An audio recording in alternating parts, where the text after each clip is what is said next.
நாமத்தினாலே தொலைக்காட்சியிலும் ஊடகங்களிலும் பார்க்கிற தேவனுடைய பிள்ளைகள் ஊழியர்களுக்கான செய்தி. இது குருத்தோல் ஞாயிறை குறித்தான ஒரு செய்தி. ஏராளமான குருத்தோல் ஞாயிறை குறித்து ஏராளமான செய்திகளை இந்த ஊடகத்தில் வெளியிட்டிருக்கிறோம். அதை நீங்கள் பார்க்க அன்பாக கேட்கிறேன். இந்த நாளின் செய்தி 1 கொரிந்தியர் புஸ்தகம் 2ஆம் அதிகாரம் 8ஆம் வசனம். 1 கொரிந்தியர் புஸ்தகம் 2ஆம் அதிகாரம் 8ஆம் வசனம்.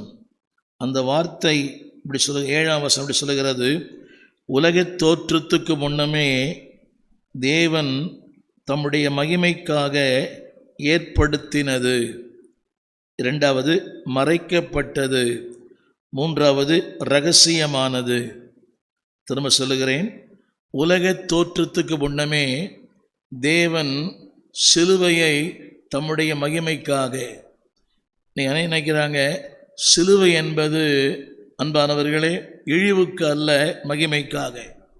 சிலுவை சுமப்பதே ஒரு மகிமைதான். சிலுவையின் ஆண்டவரை ஆராதிப்பதே மகிமைதான். சிலுவையின் நாதரோடு இணைந்திருப்பதே மகிமைதான். சிலுவையோடு நம்ம இணைத்து கொள்வதே மகிமைதான். அந்த வார்த்தை சொல்கிறது, நீங்களும் நானும் மகிமைக்காக ஏற்படுத்தப்பட்டவர்கள். நீங்கள் மறந்துவிடக்கூடாது. பாடுகள் இருக்கலாம், போராட்டங்கள் இருக்கலாம், பிரச்சனைகள் இருக்கலாம், வெறுமைகள் இருக்கலாம், இல்லாமை இருக்கலாம். The reason why God has made you. அந்த வார்த்தை கவனியுங்கள். தேவ நாம மகிமைக்காக ஏற்படுத்தப்பட்டவர்கள். கரங்களை உயர்த்தி ஆமேன் சொல்லும்படி அன்பாக கேட்கிறேன். ஒருவேளை ஏழ்மை இருக்கலாம், இல்லாமல் இருக்கலாம், ஒருவேளை நீங்கள் வாழ்க்கையில் ரொம்ப நலிந்து இருக்கலாம். ஆனாலும் திரும்ப சொல்லுகிறேன், அநேகருக்கு மறைக்கப்பட்டது உங்களுக்கு எனக்கு கர்த்தர் வெளிப்படுத்தியிருக்கிறார். அந்த வார்த்தை இப்படி சொல்லுகிறது 10ஆம் வசனத்தில், தேவனோ அவைகளை நமக்கு வெளிப்படுத்தினார். இந்த அதிகாரம் ஆரம்பிக்கிறது பரிசுத்தவான்களுக்காக. 1 கொரிந்தியர் புஸ்தகம் 1ஆம் அதிகாரம் 2ஆம் வசனத்தில் அழைக்கப்பட்டவர்கள், சபையில் இருக்கிறவர்கள், பரிசுத்தமாக்கப்பட்டவர்கள், பரிசுத்தவான்கள் ஆகும்படி அழைக்கப்பட்டவர்கள்.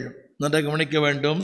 இன்றைக்கு திருச்சபைக்கு வருகிற அநேகருக்கு இது புரியவில்லை. அதைத்தான் ஆவியானவர் சொல்லுகிறார்.